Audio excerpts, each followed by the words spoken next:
I want to mention something real quick here. I'll link in the low bar. My shout out to you, James, and what happened in my last channel. Something WatcherAzrael's says here. I'll just read the whole comment and I'll put it down here. While I don't entirely agree with your perspective, that article is completely insane. If we want to teach women how to avoid dangerous situations and protect themselves from violent crimes in general, rape included in parentheses, that's understandable, but don't dress like a slut is not a valid piece of advice for protecting yourself. The way don't walk down a dark alley at midnight while drunk all by yourself might be. Yeah, you're right. Maybe we should start talking about this in terms of threat assessment, because you don't have to be dressed provocatively to end up getting raped. Shit, I can't remember the guy's name. I'll see if I can find it. I'll link in the low bar. There was a notorious rapist in Kentucky a number of years ago, and I believe he was called the Flashlight Rapist. And it took a long time to catch this guy, but this guy would come into homes and commit these acts. He was very brazen. He would walk right into the house or get in through a window or something of this nature. Sometimes doors would be unlocked, sometimes windows would be unlocked. And I think that's what Azrael's sitting here talking about. There are little things we can all do to reduce the risk of being attacked or being a victim of a violent crime, something like that.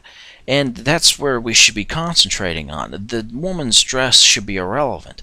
The woman going home outside alone in darkness and perhaps in a bad area, that is something we should concern ourselves with.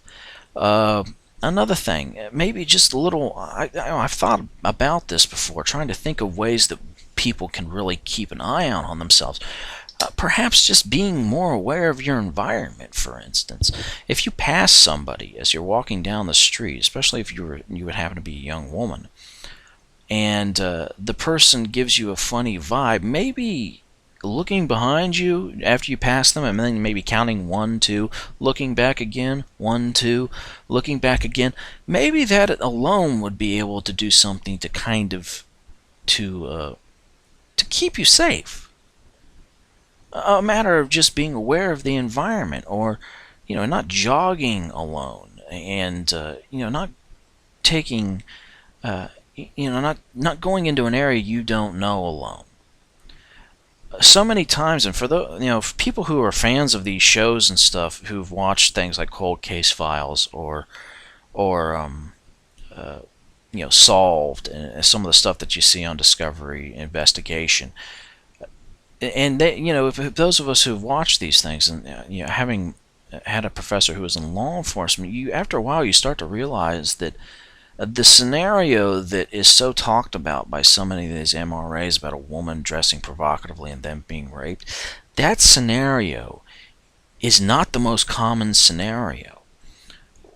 The scenarios you hear are girls who are out jogging on their own, women who can sometimes just be in their own house on their own. They may have left a door unlocked.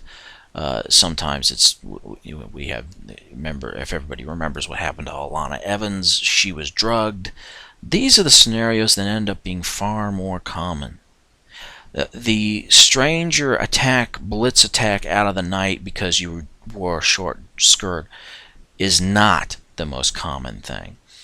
The Wooded Rapist, I believe, was another one of these guys whose victimology was just, and this was Tennessee, I believe. His victimology was all over the board. It was all over the place. Young, old, women. He just attacked anybody, but he would do it in their own homes. He'd break into their houses. These are the scenarios that are far more likely to happen, and that's just with strangers. And strangers make up very little of the makeup of actual sexual assaults. That's those studies that have been shown from the CDC, for instance, and what were linked in the articles that I linked in the other videos, talked about these things, where the intimate partner, the likelihood of an intimate partner or a former intimate partner doing something like an acquaintance, someone you know, somebody who's close to you, and it doesn't have to be invoked by tight clothing. It doesn't have to be something that the woman has done. It may simply be something where the guy, for whatever reason, has got this idea in his head that he's going to do this. Usually sociopaths do this. They're people that, a sociopath is somebody who's not going to have any regard for any human being. Male, female, woman, child, it doesn't matter with a sociopath. I'll try to think of the quintessential sociopath. Charles Manson is a good example of a quintessential sociopath. But maybe the best example I can get, and if I can find some information on him, I'll link it in the low bar of this too, was a serial killer named Edmond Kemper. And Edmond Kemper was a bad guy, along with guys like Gary Heidnik and Bundy. And these guys were sociopaths. Yeah, they preyed on women for the most part. Or unless you're somebody like Tommy Lynn Sells, who seemed to just go after anybody. Men, women, children, it didn't matter. He just seemed to look at people as insects. And then when he killed one, it was just like he was stepping on a bug. He had absolutely no regard for these people. Forget about the male aspect of this. It could be the same thing with a female. Aileen Wournos is a good example of that. She was a serial killer. She used a gun. It doesn't matter that she used a gun. I mean, that she, even if you look at the idea that she may have been physically less powerful than these individuals, she had a gun. That's a great equalizer. Equally capable of doing these things. That's a sociopath. It's not a sex thing. It is a mental thing. And sociopaths won't care whether you are male or female. As I pointed out in the video, I was haranguing Rocking Mr. E. Men are more likely to do this than women. That's all there is to it.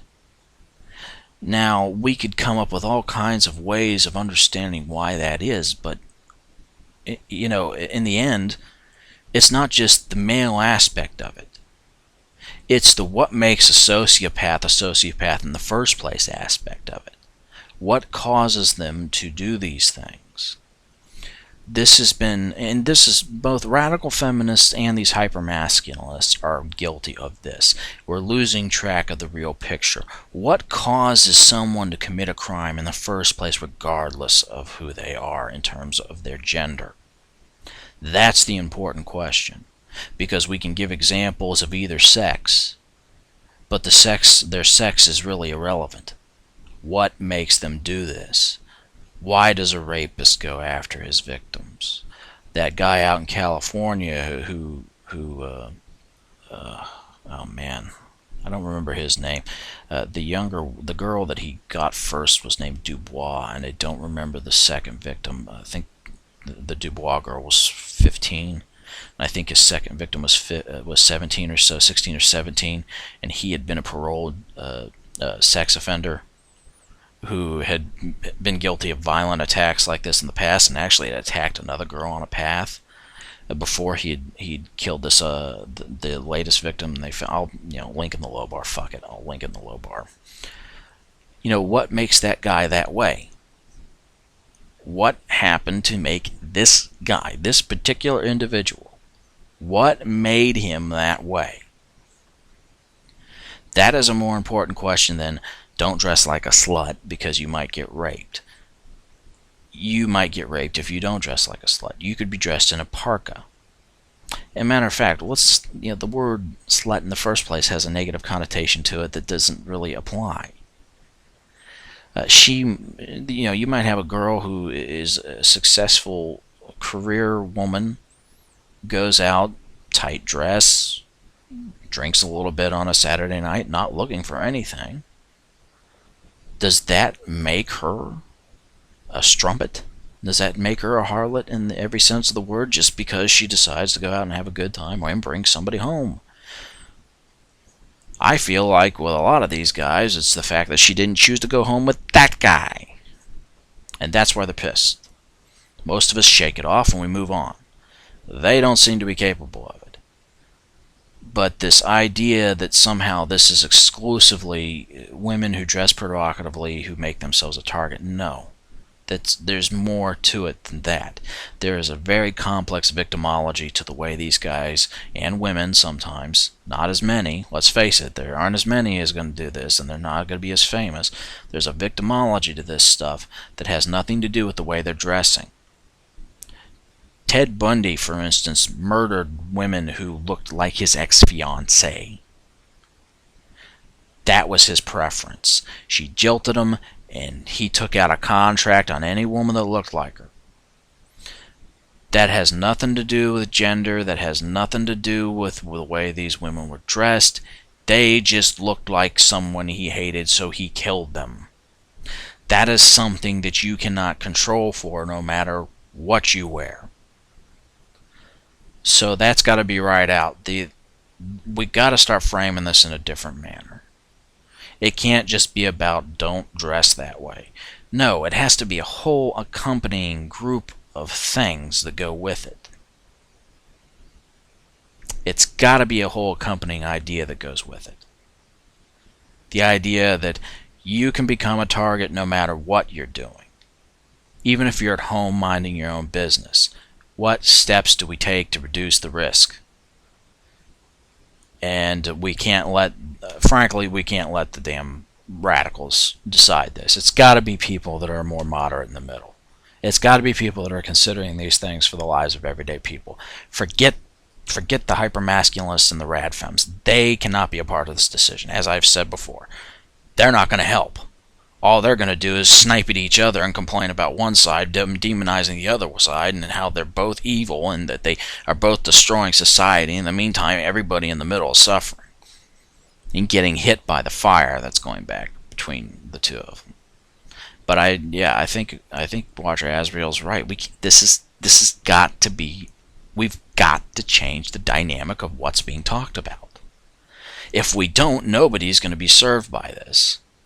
And maybe this is what we really need to do now at this point too. Maybe we need to take this beyond what it's been doing so far, which is just showing that these idiots don't know what they're talking about on either side, and start coming up with actual concrete ways we can help, that we can do things, that we can study this thing and say, hey, this is what needs to be done, and understanding why it happens in the first place.